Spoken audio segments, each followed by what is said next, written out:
Hello dears, it's me Maneesha Harilal. കുറച്ച് ദിവസം മുന്നേ ഞങ്ങളൊരു ടൂർ പോവുകയുണ്ടായി.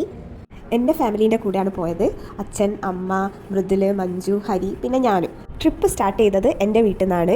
ഞങ്ങളെ കസിനായ അഖിലേട്ടനാണ് ഞങ്ങളെ എയർപോർട്ട് വരെ ഡ്രോപ്പ് ചെയ്തത്. അഖിലേട്ടനെ നിങ്ങൾക്ക് ഈ വീഡിയോയിൽ കാണാം. അപ്പോൾ അങ്ങനെ ഞങ്ങളെ യാത്ര സ്റ്റാർട്ട് ചെയ്യാൻ കേട്ടോ. ഈ ട്രിപ്പിൻ്റെ മെയിൻ അട്രാക്ഷൻ എന്താ വെച്ചാൽ അച്ഛൻ, അമ്മ, മഞ്ജു, മൃദുലിനൊക്കെ ഫസ്റ്റ് ടൈമായിട്ട് ഫ്ലൈറ്റ് എക്സ്പീരിയൻസ് ചെയ്യാൻ പോവാണ്. ഇതാ ഞങ്ങൾ കരിപ്പൂർ എയർപോർട്ടിലെത്തി. എല്ലാവരും പീക്കായിട്ട് എക്സൈറ്റ്മെൻറ്റിലാണ്. നിങ്ങൾക്ക് കാണാൻ ഞങ്ങളെ ഓരോരുത്തരെയും ഫേസ് കണ്ടാൽ. അങ്ങനെ അഖിലേട്ടനോട് യാത്രയൊക്കെ പറഞ്ഞ് ഞങ്ങൾ ചെക്ക് ഇൻ ചെയ്യാൻ പോവാണ്. ഞങ്ങളെ കുറച്ച് പ്രഹസനങ്ങളാണ് കേട്ടോ നിങ്ങൾ ഈ കാണുന്നത്. അമ്മേ, നിങ്ങൾക്ക് എന്താ തോന്നണപ്പോ? എന്താ തോന്നണേ? ടെൻഷനാ? എക്സൈറ്റ്മെന്റ് ഉണ്ടാ? ഞങ്ങളെ കൂട്ടത്തിൽ ഏറ്റവും കൂടുതൽ ആഗ്രഹങ്ങളുള്ളത് അച്ഛനാണ്. പക്ഷേ ഏറ്റവും കൂടുതൽ ആഗ്രഹങ്ങൾ എക്സ്പ്രസ് ചെയ്യുന്നത് അമ്മയാണ്. ഞങ്ങൾ ആദ്യമായിട്ട് ഫ്ലൈറ്റ് കയറി പറഞ്ഞ സമയത്ത് ഏറ്റവും കൂടുതൽ വിശേഷങ്ങൾ ചോദിച്ചതും അതിൻ്റെ കാര്യങ്ങൾ അറിയാനും ആഗ്രഹിച്ചത് അമ്മയാണ്. അപ്പോൾ തന്നെ ഞങ്ങൾ വിചാരിക്കാറുണ്ട് അമ്മയ്ക്ക് ഒരിതാണെങ്കിലും ഇങ്ങനൊരു യാത്ര ചെയ്യാൻ സാധിക്കണമെന്ന്. ട്രിപ്പ് പ്ലാൻ വന്നപ്പോൾ തന്നെ ഞങ്ങൾ ഒറ്റൊരു കാര്യം ഡിസൈഡ് ചെയ്തുള്ളൂ, ഒരു സൈഡ് എന്തായാലും ഫ്ലൈറ്റ് എടുക്കാമെന്ന്. പിന്നെയാണ് ഞങ്ങൾ പ്ലേസസ് പോലും തിരഞ്ഞത്. How do you feel? എന്താ മനുവിന്റെ ഒരു ഫീലിങ്സ് ഇപ്പം? ഫീലിങ്സ് പറഞ്ഞു കഴിഞ്ഞാൽ ഇപ്പൊ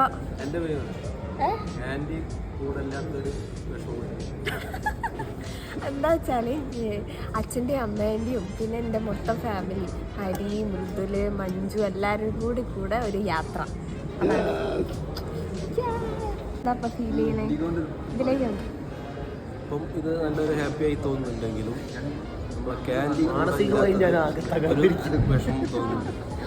ക്യാൻറ്റീനല്ലേ, അത് കുഴപ്പമില്ല. നമ്മൾ 5 ദിവസം കഴിഞ്ഞാൽ വരൂലേ.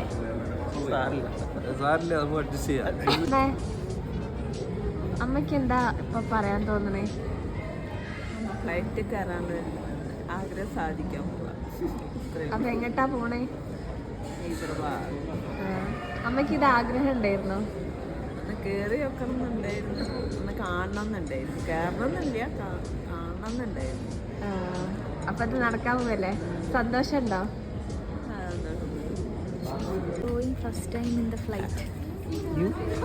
We are experiencing it first time. I went many times, so many times. You are born in flight, right? ഞങ്ങൾക്ക് ഏറ്റവും വലിയ ആഗ്രഹമായിരുന്നു അച്ഛനും അമ്മയും ഞാനും മഞ്ജുവും കൂടെ ഒരു യാത്ര. അതും കുറേ മുന്നേ ഞങ്ങൾ പോയിട്ടുണ്ടെങ്കിലും ഇപ്പോൾ കുറച്ചായിട്ട് അങ്ങനത്തെ ഒന്നും സാധിക്കാറില്ലല്ലോ. അപ്പോൾ അങ്ങനെ ഒരു യാത്ര ഒന്നുകൂടെ പോകണമെന്ന് ഭയങ്കര ആഗ്രഹമായിരുന്നു. അങ്ങനെ ഞങ്ങളൊരു പ്ലാൻ ഇട്ടതായിരുന്നു ഈ ഒരു യാത്ര. ഇവരെ രണ്ടുപേരെ ഒഴിവാക്കിയതൊന്നുമല്ല കേട്ടോ. അവർക്ക് ലീവ് ഒരു ഇഷ്യൂ ആയതുകൊണ്ട് ഞങ്ങൾ പോകാമെന്ന് വിചാരിച്ചതേ ഉള്ളൂ. പക്ഷേ അവർക്ക് ഭാഗ്യത്തിന് ലീവ് കിട്ടി. ഞങ്ങൾക്ക് എല്ലാവർക്കും കൂടി ഈ യാത്ര പ്രാക്ടിക്കലാക്കാൻ സാധിച്ചു. അങ്ങനെ ബോർഡിംഗ് പാസ്സൊക്കെ എടുത്ത് എയറോ ബ്രിഡ്ജ് കയറി ഞങ്ങൾ ഫ്ലൈറ്റ് കയറുകയാണേ. ഞങ്ങളിന്ന് പോകുന്നത് നിസാം രാജാക്കന്മാരുടെ നാടായ ഹൈദരാബാദിലേക്കാണ്.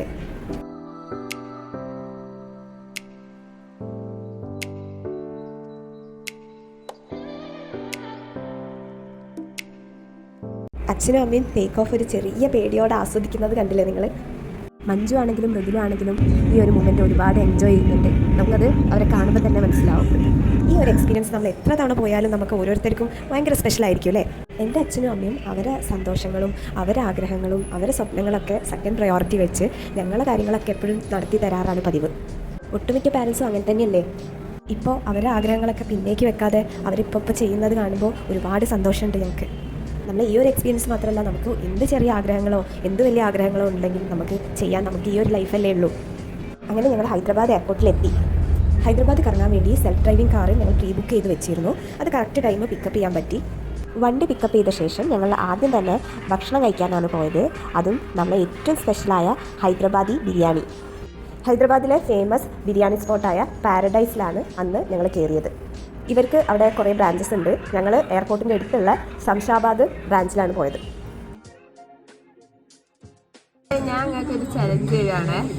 നിങ്ങൾ ഈ വെച്ച ലെമണില്ലേ ഓടില്ല, നിങ്ങൾ എക്സ്പ്രഷൻ ഇല്ലാതെ കഴിക്കണം.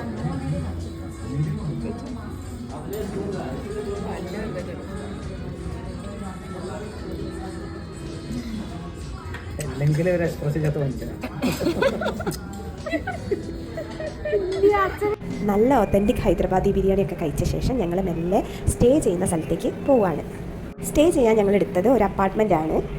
ഗച്ചിബൗളി പറഞ്ഞ സ്ഥലത്താണ് ഇത് വരുന്നത്. എയർപോർട്ടിൽ നിന്ന് ഒരു 40 മിനിറ്റ്സ് യാത്ര ഉണ്ടാവും. 3 BHK അപ്പാർട്ട്മെൻ്റ് ആയിരുന്നു. നല്ല ആംബിയൻസും നല്ല കംഫർട്ടും ആയിട്ടുള്ള 3 ഡേ സ്റ്റേ ആണ് ഞങ്ങൾക്ക് അവിടെ കിട്ടിയത്. അപ്പാർട്ട്മെൻറ്റ് ഞാനൊരു വീഡിയോ ആയിട്ട് തന്നെ കീപ്പ് ചെയ്തിട്ടുണ്ട്. അത് ഞാൻ പിന്നീട് അപ്ലോഡ് ചെയ്യുന്നതാണ്. കുറച്ച് നേരം റെസ്റ്റും ടീ ടൈമൊക്കെ ഒക്കെ കഴിഞ്ഞ ശേഷം ഞങ്ങൾ നല്ല കാറെടുത്ത് ഇറങ്ങി. ഒട്ടും പാടാൻ അറിയാത്ത എൻ്റെ ഹരിയുടെ ഗാനാലാപം കേട്ട് അൺസൈക്കിൾ ആയിട്ടുള്ള ഞങ്ങളുടെ യാത്ര. പകൽ കോണിലേ നാം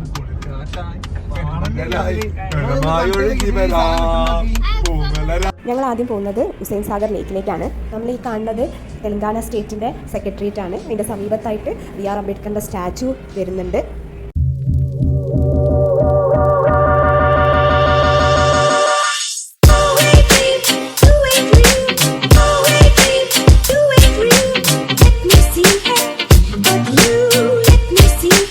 പിന്നെ നേരെ ഞങ്ങൾ കിടന്നത് സ്ട്രീറ്റ് ഫുഡ് എക്സ്പ്ലോർ ചെയ്യാനാണ്.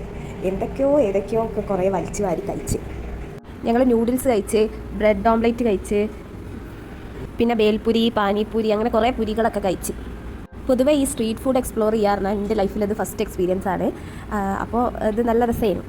അഞ്ജുവിനും മൃദുലും ഈ ഒരു കാര്യം ഭയങ്കര ക്രേസാണ്. അതുകൊണ്ട് കുറേ കാര്യങ്ങളൊക്കെ ഓരാണ് ഞങ്ങൾക്ക് ഇൻട്രൊഡ്യൂസ് ചെയ്ത് തന്നത്. ഞാൻ ആദ്യം വിചാരിച്ചിരുന്ന അച്ഛനും അമ്മയ്ക്കും ഇഷ്ടപ്പെട്ടിട്ടുണ്ടാവില്ല ടേസ്റ്റ്. പക്ഷേ ചില ഫുഡൊക്കെ അവർക്ക് ഭയങ്കര ഇഷ്ടപ്പെട്ടിട്ടുണ്ട്. ബ്രെഡ് ഓംലെറ്റ് പറഞ്ഞൊരു സാധനം ഉണ്ടായിരുന്നു. അത് നമ്മുടെ നാട്ടിലുള്ള പോലെയൊന്നുമല്ല. അതൊരു പ്രത്യേക മേക്കിംഗ് ആണ്, മസാലാസ് ഡിഫറെൻ്റ് ആണ്. എന്താ ടേസ്റ്റ്! എൻ്റെ ബട്ടർ അതിൻ്റെ ഉള്ളിലേക്ക് ചീസും പിന്നെ എന്തോ മസാല ക്യൂബ്സൊക്കെ ആയിട്ട് അതിങ്ങനെ എഗ്ഗിലേക്ക് ഒലിച്ചിറങ്ങുന്നത് ആഹാ.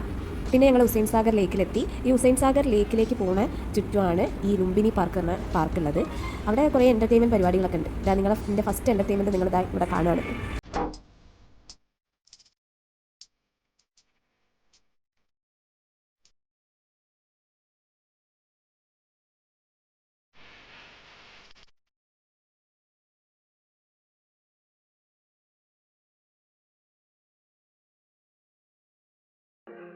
നെക്സ്റ്റ് ഒരു എൻ്റർടൈൻമെൻറ്റ് പറഞ്ഞു കഴിഞ്ഞാൽ ലേസർ ഷോ ആണ്. 80 റുപ്പീസാണ് ടിക്കറ്റിന്. വർത്ത് വാച്ചിങ് ആണ്. അവിടെ അവരെ ഹൈദരാബാദിൻ്റെ കൾച്ചറും അവരെ ഹിസ്റ്ററിയൊക്കെ പറഞ്ഞിട്ടുള്ള ഒരു ഷോ ആണ്. നല്ല രസമാണ് കാണാൻ.